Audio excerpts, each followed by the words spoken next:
I want you to stop for a second. Think about someone in your life right now. A partner, a friend, a family member. Someone who used to make you feel seen, valued, and important. And now, they barely respond to your messages. They cancel plans without a second thought. They take you for granted like you will always be there no matter how they treat you. And the worst part? You have tried everything. You have been more understanding, more patient, more available, more loving, and none of it worked. Today, I am going to tell you about one simple shift, not a manipulation tactic, not a game, but a psychological principle so powerful that it changes how people treat you almost immediately. And it is not what you think. Stay till the end, because the last part of this video is the piece that most people skip. And it is the only part that actually makes this work permanently. Welcome back to Psychology on Love, where we break down the real psychology behind human relationships so you can stop guessing and start understanding. If you are new here, subscribe right now. This channel will change how you see people forever. Let us get into it. First, let us understand why this is happening at all. When someone stops valuing you, most people assume it is because something is wrong with them. They think, maybe I'm not interesting enough. Maybe I am too available. Maybe I said something wrong. And sometimes those things play a role. But the deeper reason is almost always this. You have trained them. Not intentionally. Not consciously. But through every text you sent that went unanswered and you still followed up with another one. Through every time they treated you poorly and you showed up even softer and more accommodating the next day. Through every boundary you said you had but never actually held. You taught them that there are no consequences to losing you because you never let them feel what losing you actually feels like. And here is the simple trick that changes everything. Let them feel it. Now, before you misunderstand, this is not about playing games. This is not about pretending to be busy or making someone jealous on purpose. This is about something much more powerful. It is called strategic withdrawal. And it is rooted in one of the most well-documented principles in behavioral psychology, the principle of scarcity. Here is how it works.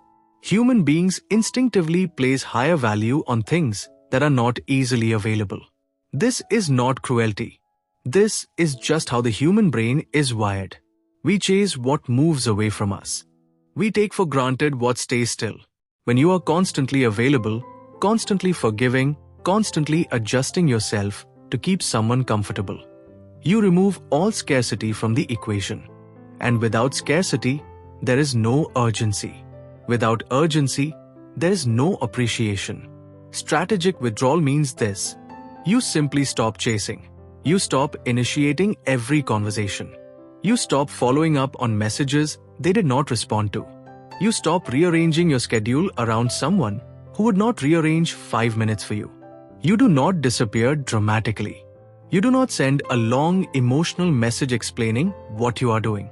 You just quietly, calmly pull your energy back. And then you watch. Here is what happens next. And this part is important.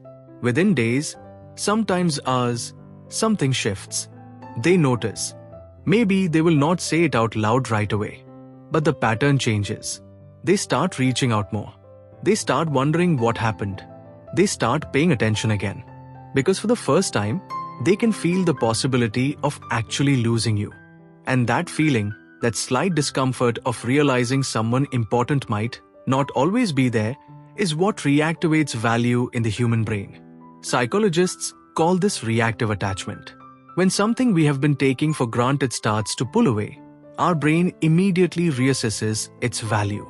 Suddenly, the person who was invisible becomes impossible to ignore. That is the trick. Not cruelty, not silence as punishment. Just you, finally valuing yourself enough to stop pouring your energy where it is not being received. But here is where most people get it wrong. They do the withdrawal. They pull back. The person comes back. And the moment they show just a little bit of interest again, the person who pulled back completely collapses and goes right back to the same dynamic. Within a week, everything is exactly as it was before. Because the trick was never really about changing the other person. That was just the side effect. The trick is about changing yourself. Strategic withdrawal only works permanently when it is backed by a genuine shift in how you see your own value. Not as a strategy, not as a performance, but as a real, lived belief that your time, your energy, and your love are worth something. When you pull back from a genuine place of self-respect, not from a place of trying to make someone jealous, people feel the difference. And they respond to it completely differently. So here is what I want you to actually do. Stop focusing on what they are doing. Start focusing on what you are doing. Fill the space you just created with something that matters to you. A goal you have been putting off. People who already value you. Something that reminds you of who you are outside of this one relationship. Because here is what nobody tells you about this process. Sometimes when you stop chasing someone, they come back. And sometimes they do not. And here is the part that sounds hard, but is actually the gift. When someone chooses not to come back after you stop chasing them, they have told you everything you needed to know. They were never going to value you. Not because you were not enough, but because they were not capable of it. And you just saved yourself years. Here is the truth that this whole video has been building toward. You cannot make someone value you. You can only make it impossible for them to ignore your absence. And the person who is truly meant to be in your life, when they feel that absence, they will not wait. They will reach out. They will show up. They will do the thing that the other person never bothered to do. They will choose you back. If this video hit something real for you, share it. Send it to someone who is pouring themselves into a relationship that is not giving anything back. Drop a comment below. Are you going through this right now? I read every single one. And if you are not subscribed to Psychology on Love yet, this is your sign. Every week we go deeper into the psychology of relationships, self-worth, attraction, and healing. Subscribe, hit the bell, and let us figure this out together. You are not too much. You are not too sensitive. You are not asking for too much. You are just giving it to the wrong person. That ends today. I will see you in the next one.